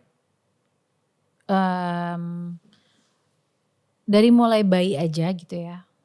For me, I learned that showing emotion yang overwhelming itu akan membuat gue di shut off sama orang-orang terpenting dalam hidup gue. Misalnya keluarga gitu ya. Kalau gue mengeluarkan emosi yang too much gitu, sedih, marah, itu pasti orang-orang akan dari bayi ya. Kita udah belajar loh, kita udah belajar dari bayi, kita nangis, kita di or kayak kita di distract gitu. Tuh ada pesawat, ada cicak, tuh ada apa tuh. Jadi we learn as a baby that kalau gue ngeluarin emosi yang gak nyaman, people I love will reject me. Yeah. Nah itu dari Sienna bayi, gue mempraktekkan ketika dia menangis, makanya dia kalau orang kan bilangnya terrible too. She never experienced terrible too. Because every time she cry dari bayi tuh gue selalu bilang, oh I'm there for her. Gue bilang, oh Sienna lagi sedih ya. Ya udah Sienna ibu kasih Sienna waktu, Sienna boleh nangis. And I'm there with her, like just hold space, feeling her feelings, letting her know. Karena dia bisa ngerasa kalau gue nge-reject, neglect secretly. She would feel it, she would feel the penolakan. So good. And then sampai dia berhenti nangis, udah terus kita, okay, you feel better now, ya udah ikutin lagi. Jadi dia belum bisa ngomong. Terus kayak misalnya, I practice respecting my daughter as a human being that is as important as myself. Jadi kayak misalnya dari pakein diapers waktu dia masih bayi gitu. Gue bilang pas mau angkat kakinya, ibu angkat kaki Sienna ya, ibu taruh. Jadi dia tuh gak pernah punya memori di bawah alam bawah sadarnya, di mana dia dianggap bahwa she's just a lump yang gak punya kemampuan untuk absorb the tone, the feeling in the room with her loved ones. Wow. Gitu. So that's what I feel is very much different from the way my mom treat me and how I treat my daughter. That's so good. Ya, dan juga mengkomunikasikan ke Sienna when I'm tired gitu. Misalnya gue lagi butuh space. Instead of waiting for it untuk sampai numpuk terus gue marah gitu. Gue mendeteksi kayak oke, gue udah butuh waktu untuk diem dulu sekarang. I will tell her in the car kayak, ibu mau request mau quiet time dulu ya dari sini sampai rumah, sampai nyampe rumah kita diem aja. Jadi kayak kita in the same room tapi kita diem aja dengerin lagu misalnya. Wow. And then pernah dulu Sienna kalau gak salah dia main Roblox game itu. Terus dia bilang, maybe she forget this, tapi dia bilang, ibu tadi ada cewek rude banget ke aku di game Roblox, kan itu bisa chat online gitu ibu, terus cewek itu rude banget, mungkin dia belum have her quiet time kali ya, gitu. I was like, oh, gitu. Oh, that's so good, that's so good. Gue pengen ngajak Sienna ke sini, gara-gara tadi udah ngomongin Sienna. Hai Sienna. I'm her biggest fan. Oh, I think me too. Sienna,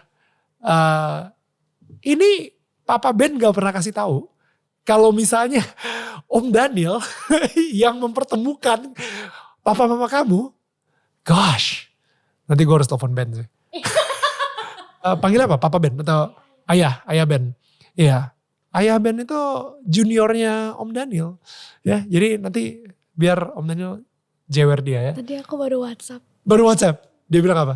Nanya katanya ya dia MTV. Yang pas zaman MTV. Abis itu dia bilang apa lagi? Ya, katanya temennya. Iya, temennya. Sekarang udah bukan temen. Gara-gara dia gak pernah ceritain kalau misalnya Om Daniel yang berjasa. Jadi udah bilangin, Ben kita sudah tidak temenan lagi. Just kidding. No, gue sayang banget sama Ben. Kayak I think we have such an amazing relationship. Tapi emang udah lama banget aja. Kenapa? Sienna, tapi sekarang nih kamu bisa gak sih kayak kasih tahu ke kita kayak, you know, how's your relationship with sekarang? Yeah, with your mom. It's good. Yeah. It's good. Ketemu setiap Sabtu Minggu. Yeah, but kamu kalau misalnya sama panggilnya ibu berarti ya? Iya, kalau sama ibu jadi ngapain aja kalau misalnya lagi weekendan bareng? Paling kalau lagi sama ibu pasti duduk di sofa doang, paling nonton bareng atau kita lakuin our own stuff gitu, tapi masih barengan. That's like benar-benar mother and daughter quality time ya. So, what do you like most dari ibu ketika tadi, you know, ibu kan sempat bilang cerita soal parenting stylenya seperti itu dan lain-lain. What do you like most about her being your mom? Caring? You're very caring. Really? Yeah. How?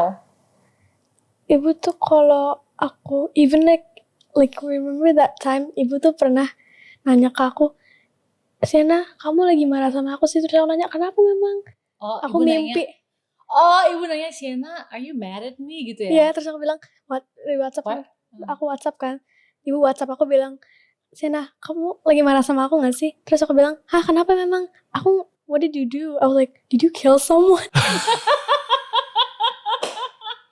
Oh my gosh. Terus ibu bilang aku mimpi gak tahu random Sienna marahin ibu. Terus aku kayak, hah gak, itu cuma mimpi doang. That's hilarious. Yeah. But yeah, so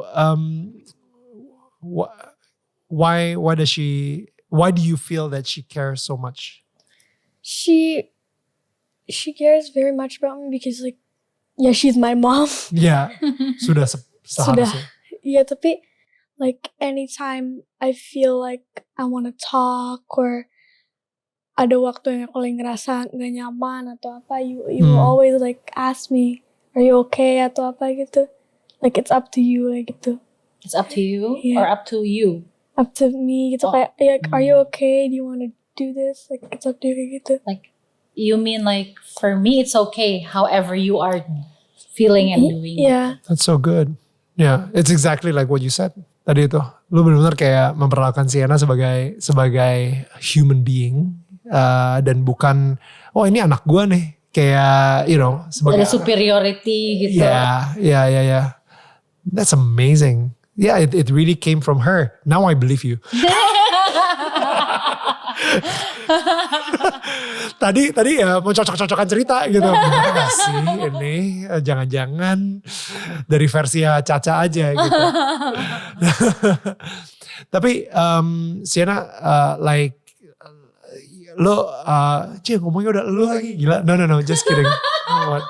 Gue bingung gitu. Panggilnya Kak Daniel apa Om Daniel? Om Daniel. Gue ya tadi kayak refer Om sih. Iyalah ya, maksudnya seumuran sama Ben kan. Iya. Well enggak sih, Ben aja lebih temennya muda. Papahnya Temennya gitu papa harusnya Om lah ya. Iya.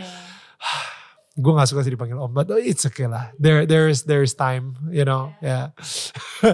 So Sienna, like now, ibu sama ayah kan juga sekarang pisah kan, maksudnya with this situation, kamu itu kayak gimana ya bisa jadi seseorang anak tuh yang dewasa banget dan bisa understand. I feel that she has such an amazing empathy, like Makasih. yeah, kembali, you have such an amazing empathy, like even though Ben sama Caca udah gak sama-sama lagi, but gue bisa bilang sih kayak so far, Ca, you've done well, Dan gue juga mau bilang hal yang sama gitu sama Ben, you've done well.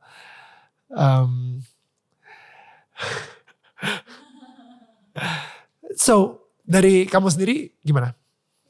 How do you, like? Kan I know that ayah Ben and ibu are on good terms, gak benci satu sama lain gitu. Yeah. They're on good terms, jadi that kind of calms me down. Right. Terus aku juga bisa ketemu ibu, bisa sama ayah juga. Right. What is the one thing that make you strong? Aduh. My friends, my best friend. Your best friend emangnya kenapa? Aku best friendnya ada grup gitu, ada 4 orang.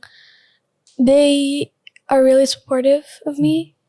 Like, kayak kalau ada satu yang nangis atau ada satu yang sedih, semuanya tuh nangis sama sedih juga. Really? Wow. Jadi kamu suka sharing sama mereka, bener-bener gak hide your emotions atau Tapi kadang-kadang suppress? aku hide my emotions sih, takut soalnya like they're busy and stuff like that. Tapi if I can, I will tell them. Right. Apalagi untuk umur 10 tahun, 11 tahun gitu biasanya kan masih banyak peer pressure and everything. But that's good Sienna. Sienna sendiri kayak sekarang ini nih, gue jujur kaget loh Sienna masuk dengan hijab gitu. Like is that from you and Ben atau gimana? No, jadi tuh di sekolah aku tuh sempet cat rambut. Oke. Terus aku ke sekolah aku, terus guru aku bilang disuruh cat balik.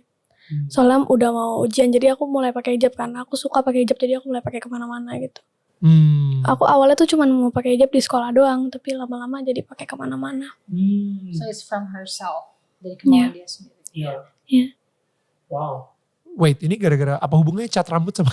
Jadi tuh di sekolah aku nggak boleh cat rambut, jadi aku harus disuruhkan cat balik kan, tapi aku nggak mau cat balik, jadi aku pakai Option selainnya kerudung. pakai hijab. Oh, tapi lama-lama malah jadi keterusan pakai hijabnya gitu. Rambutnya masih dicat sekarang? Masih belum dicat. Belum. Oke. Sienna, sekarang ini kamu sendiri sebenarnya, I don't know, maybe this is something that you guys never talk about. Tapi Sienna pasti pernah nge-google mama kan? Don't worry, my daughter Google me with her friends dan gosipin di sekolah, oke? Jadi I'm just curious, like when you ketika Sienna itu nge-google and media itu berkata sesuatu, tapi at the same time Sienna tahu mama Sienna itu seperti apa, ibu Sienna seperti apa aslinya gitu. Do you ever talk about this or? Ya. Ya? Sama temen. Sama temen? Iya biasanya. Oke. Ya, aku tuh pernah Google ibu, terus aku lihat rumor-rumor banyak banget kayak, ini orang apaan sih? Kayak gitu.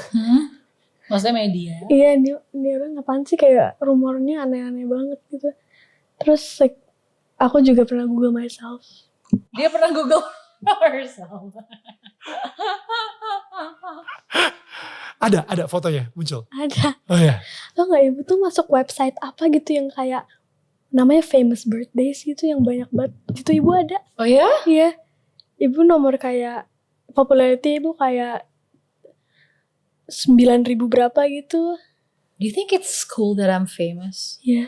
Really? Iya. Oh my god. This is so weird. Ini weird conversation banget, serius. Oh my god. Have you ever addressed it with Sienna, with what happened? How do you do it? Gue penasaran juga sih. Jadi waktu itu gue duduk bertiga sama Ben, sama Sienna. Terus kita ngomongin, Sienna punya pertanyaan apapun tentang ayah sama ibu dulu berpisah, kenapa? You can ask anything you want. Wow. Umur berapa? It was less than a year ago. Kayak sekitar berapa bulan lalu gitu. Iya masih belum setahun lah. Belum setahun lalu. Jadi kayak di rumah gue pas Sienna lagi nginep. Terus Ben jemput. Pas Ben mau pulang sama Sienna. Ben duduk dulu di ruang TV gitu. Kita ngobrol bertiga. Terus I tell her everything from my version. And Ben tells everything from his version. And it was in front of Sienna. Jadi dia dengar dari dua belah pihak. Gimana sebenarnya tuh yang terjadi tuh apa, and then sekarang gimana, dan yaudah, do you have any question, kita nanya ke Sienna, terus how was it? Yeah, how was it for you? Gue penasaran juga sih. Aku lupa, I don't remember. You don't remember? I don't remember asking anything. Oh you don't, Sienna gak nanya apa-apa. Sienna karena udah jelas. Enggak, aku bukan udah jelas. Salah. Aku gak tahu mau nanya apa. Gak tau mau nanya apa karena mungkin informasinya udah banyak banget ya. Bisa di Google lah. Dia udah tahu. Tapi what about your condition with the bipolar and you know? You wanna ask her?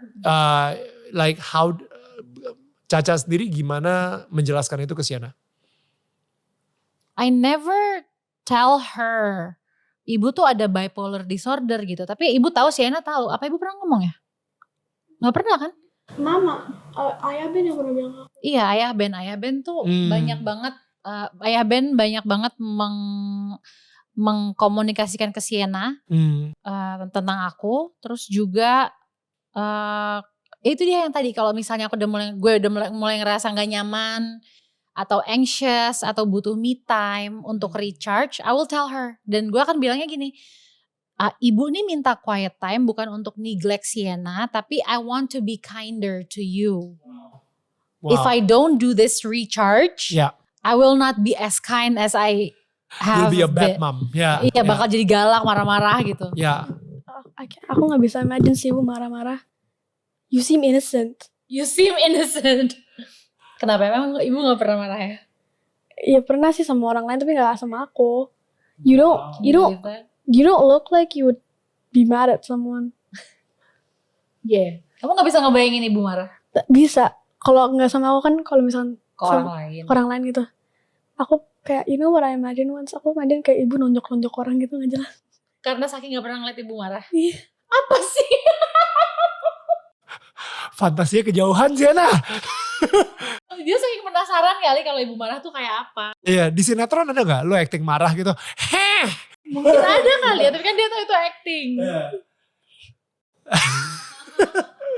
Ya, nanti ya di YouTube ya pas Marsyanda acting marah gitu. Tapi you know, at that time ketika Sienna lagi duduk sama ayah Ben dan juga ibu Caca, bukan ya, nggak apa, ibu aja ya, ibu gitu ya. You know, how was that for you? That was, yeah. Kayak agak bingung aja gitu ya. Was it scary? Enggak sih, aku cuma bingung. It was my parents. It's not scary. Oh. Like, I mean it was like your parents was about to tell you mereka tuh kenapa cerai gitu loh. Jadi kamu nggak kayak tegang kayak. They didn't tell you that. You didn't. I mean, Kan ibu sama ayah ngomong sama Nel. you were the one who told me like in private, not you and Ayah. Tapi kan ayah datang ke rumah terus akhirnya kita ngobrol bertiga. Oh ya bener. Ya gitu. Yeah. It's, you know, Sienna, I think you're one of the luckiest daughter in the world. Karena I know a lot of people yang bokap nyokapnya divorce dan I think even yourself, you never got that explanation from your father. Ya kan? Yeah. And yet, lo bisa melakukan itu ke Sienna, that was amazing. That's just amazing, well done, gitu. Dan benar-benar menyayangi Sienna dengan cara seperti itu keren banget sih, Ca.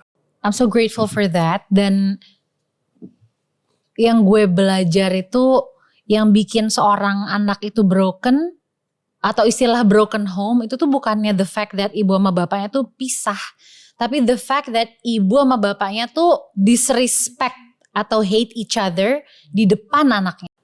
Wow. Mau masih statusnya bercerai atau bersama, apapun itu, right? That's so good. Yes. Ya gak sih, Nan? Yes. Not having a good connection. Yeah. That's so good. That's so good. Ya, benar. Jadi maksudnya broken family bisa terjadi di sebuah pernikahan yang utuh. Yeah. Right? Ketika the father and the mother shows disrespect directly di depan anaknya gitu. Saya ini benci sama ibu kamu, saya benci sama ayah kamu, dan saya gak respect sama dia. Itu yang bikin anak tuh hatinya hancur. Bukan the fact that ibu bapaknya pisah. That's what I think, what I learned. Karena emang gak mudah juga actually. Kayak ketika lo, well of course kita berharap satu keluarga yang utuh dengan saling respect dan saling mencintai, it's still better. Tapi kalau misalnya emang kondisinya yang mengharuskan ayah dan ibunya berpisah, tapi make sure kalau misalnya ayah dan ibunya itu terus hadir dan tidak pernah kayak ngejelek-jelekin. Karena ya kalau misalnya udah cerai kan udah pasti mereka udah mulai saling ngejelekin satu sama yang lain gitu. Dan ibunya ngejelekin tentang ayahnya ketika lagi gak sama ayahnya. Yeah, exactly. And this is amazing. It's rare. Ini jarang banget gitu. Dan mudah-mudahan sih ya you know yang misalnya untuk orang yang sudah bercerai gitu ya dan mereka lagi dengerin ini dan ngelihat Sienna seperti ini gitu kayak kayaknya emang it's meant to be, you know. I feel like it's a blessing for me untuk bisa kenal Ben, untuk pernah punya hubungan yang seperti dulu dengan Ben gitu. Dan kayaknya purpose-nya dulu gue itu punya hubungan dengan Ben adalah ya untuk lahirnya Sienna gitu. Maksudnya kok bisa gue bersama orang yang seperti Ben yang mengerti banget bahwa kalau anak yang broken tuh gini loh. And then we have a daughter. Then we both don't want this wonderful human being to feel pain. Karena kita we both understand. Dan Ben juga punya kapasitas dan ilmu pengetahuan yang memadai gitu loh. Untuk memahami bahwa this will break her, this will break her, this will break her. Let's not do that gitu. Even though the hard fact adalah kita harus berpisah. Ya, dan gue ada di situ sih ketika Ben sebelum dia memutuskan untuk berpisah.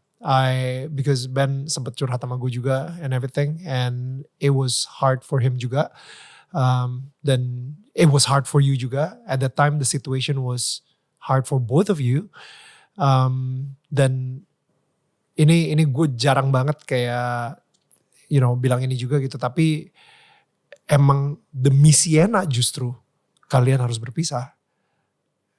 Karena kalau misalnya toxic di keluarganya itu akan ngefek ke Sienna. And honestly, gue ngerasa gak tahu ya, mungkin Ben yang lebih tahu ini dan Ben yang lebih punya hak untuk berpendapat soal ini gitu. Tapi gue rasa Ben itu jadi laki-laki yang lebih mature setelah dia pasangannya itu bukan gue. Ketika dia ketemu dengan Mama Ines, Ben jadi laki-laki yang lebih dewasa gitu. Gue merasakan itu sih. Gue melihat itu ya dari luar ya. I don't know, mungkin dia lebih tahu sih pastinya. So maybe it's like ya emang meant to be kayak gini gitu. Thank you so much.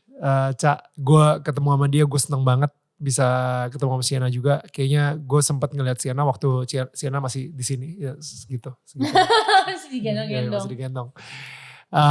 Dan sekarang ngelihat segede ini dan I think bisa berekspresif juga dengan rambut yang dicat. Yang kita gak pernah tahu, gak pernah ngeliat dicatnya warna apa. Biarlah itu menjadi misteri. Yang aku cat sendiri di rumah, sepupu aku yang ngecat. Oh gitu? Iya, pakai brush ngelukis. Pakai brush ngelukis. Ini bukan cat yang dari itu apa yang di toko dibeli gitu yang kayak. Enggak, catnya pakai cat yang di toko tapi pakai brush ngelukis buat ngecat. Kenapa ngecat rambut? Soalnya mau aja. Iya. Oke. Ayah Ben gak apa-apa? Ayah Ben sama Mama Nesu gak tahu aku cat rambut. Pas pulang-pulang lah nih anak.